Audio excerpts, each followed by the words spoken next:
Well, welcome back everybody to Bear's Rod Shop for May the 2nd here Sunday afternoon. Felt a little under the weather today and this morning. I had a bad headache and old left knee was giving me fits, so didn't make it off to normal church service this morning.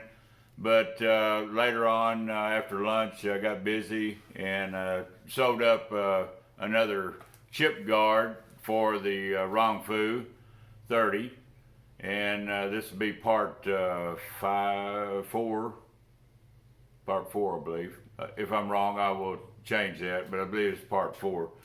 And yesterday in part 3, I made that cover for covering up the carriage screw there at the back, and I made mention about those snaps. Well, that's as far as I got. I made mention, but I didn't tell you what they're going to be used for. So today I'm going to show you what the snaps are for that I added to that already. And let's turn this camera around here just a little bit. So in the trim shop, I made another cover to protect the chips from flying as I'm milling. And no, it's not a photograph album. Kind of looks like one. And I got a little boo-boo stitch right here, tied a knot, and I'm just now seeing that in the camera. So that's not going to be something I'm going to show my buddies, so they don't do that on cars. But you can see here, I've got 2 stitches all the way around, and I'll show you reason on the back why that is. This is Velcroed, this is Velcroed, and these are Velcroed. So let's get back here, and we are now at right at 3 feet long. Now you say, well, where in the heck are you going to put 3 feet? Let's get this thing around here and snap it on and show you if we can turn this around without jiggling the world. Supposed to be getting a GoPro to try out, and let's see if we can improve these videos. Now, here on the front, you'll see these 2 holes here.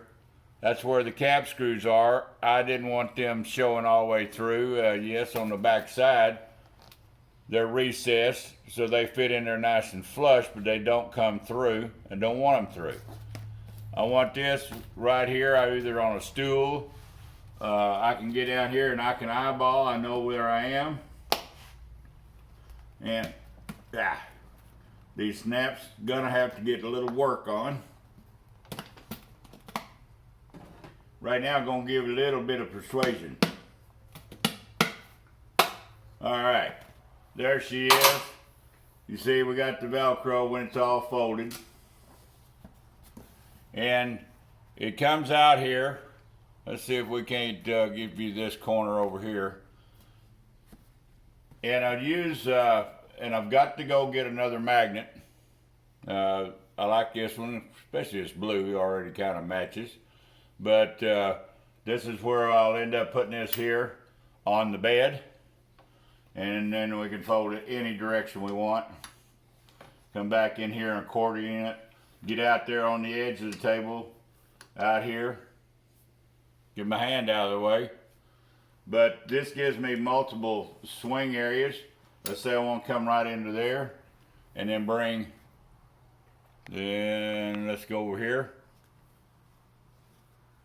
Get a little dark in here. I should turn the lights on in the shop. But this, if we're working on some small parts and we're directly stowing into the center, very easy to catch them. And again, this one will get a magnet and this one will get a magnet. And then nice and neat, Velcro, Velcro. I can leave this on or I can take this thing off and store it into the toolbox. Now, I have some piano hands, but it was going to make it way too heavy. And this is waterproof, that same canvas. Got a nice texture to it.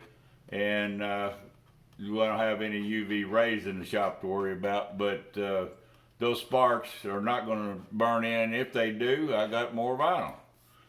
So we hope you like that little addition to the Roug-Fu 30. And even if I have a Bridgeport or Inco or Index move up, then I will make the same guard, probably on a bigger, taller. Right now, I still set my mills at 9 inches off of the table. That way I put my 4-inch Kirk Vise up here. I still got room. I could go up, could come down, but I don't like tramming anymore than I have to. It just takes a little while, but plexiglass, I saw a lot of videos out there, people using plexiglass. Now that's pretty sharp, but plexiglass to me, it'll get over here somewhere in the corner, get either shattered or something, and it gets all scratched up, and you go wipe it all down with oil all over it. Pretty soon it's nasty and it's in the trash. This goes in the trash. Did not cost me nothing because it was in the trim shop. And if you got a sewing machine, and especially it'd be better if you had a commercial like I do. I was carrying a 27 needle because I'm going through that 3/16 chipboard, and that machine of mine will even go through 2 or 3 layers of 1/8 Luan. But it does a nice job, don't break any threads, and that little addition, hopefully it will ring somebody's bell, and they'll ring my bell there on notifications. And one last look at it, scratch your head if you want, but whatever works, and I'm gonna probably end up putting more Velcro on this. I don't think these are gonna stick very long. And but most of the time it's going to be sitting in the tool crib out of the way. So please share, please subscribe, please come back and visit us. And tomorrow's agenda is getting on with well, here's that piece here, and I made a comment yesterday that that was a keyway. It's not a keyway, it's a male dovetail part. This is the female that's on the bed. I don't know. I wasn't thinking yesterday, but I said keyway, and somebody's bound to catch that and say, well, you don't even know a dovetail from a keyway. I do, but I just popped off yesterday and said keyway. It's easier to say than dovetail. Every time I say dovetail, I want to go out there, go dove hunting, but that's another year to September here. So anyhow, let's throw a little humor into these videos. They must be boring because I don't get very many comments. And I love comments, good or bad. And I watched old Brian over there at BC Block 02 after he put those injectors and head bolts in, and doing some tuning on that 12 valve Cummins. And yeah, I gotta start hunting me a 12 valve. I got a Mercedes 5-cylinder sitting out there, runs like a champ, but just rather put a Cummins in and Dodge and be done with it. And my old 92's calling me to get working on it, and the CJ5 Jeep, and of course the Corvette sitting right there. We're gonna hit it again next weekend. This weekend, rainy and bad and nasty. They come over and helped us move that doghouse, which is now put on hold. It's not going to become the compressor well house.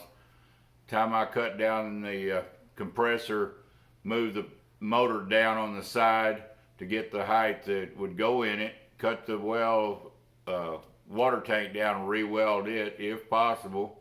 Sure can't spend $450 on a new water storage tank.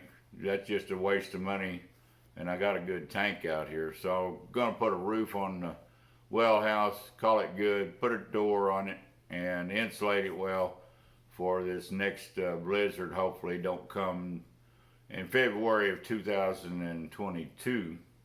That was nasty. All right, y'all, please come back and visit on Facebook as well, and we're out of here.